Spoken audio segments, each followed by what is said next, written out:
Moi, je trouve que la maîtrise IP, c'est vraiment intéressant. C'est sûr que l'approche est beaucoup plus holistique. On passe beaucoup plus de temps à parler avec nos patients.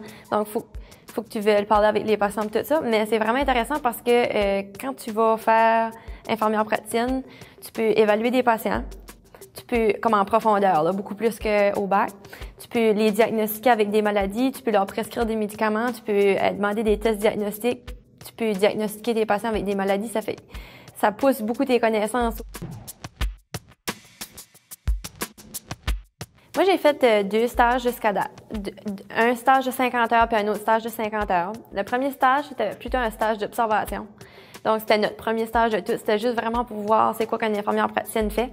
Mais je trouvais déjà d'être là qu'on a commencé à rentrer vraiment dans le rôle. Donc, ce que je faisais plus à ce temps-là, c'était plus comme faire des notes évolutives puis évaluer les patients. Puis on se pratiquait donc, j'évaluais les poumons puis les cœurs à tous les patients que je voyais, le nez, la bouche, les oreilles. Donc, ça te mettait vraiment dans la pratique. Puis tu te pratiquais sur des vraies personnes à évaluer les bruits, puis ça qui est normal puis ça qui est pas normal. Ensuite de ça, j'ai fait un deuxième stage de 50 heures. Puis là, c'était vraiment, je pouvais commencer à prescrire des médicaments puis tout. Ça fait que je trouvais vraiment qu'on avance assez vite pareil.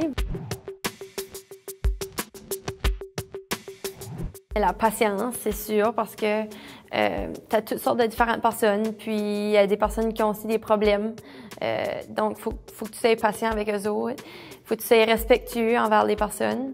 Puis, faut que tu veuilles aider. Comme ça, c'est pas juste pour infirmière praticienne, c'est comme infirmière comme telle. Faut que tu sois quelqu'un qui veut aider, puis qui est là pour le bien de la personne.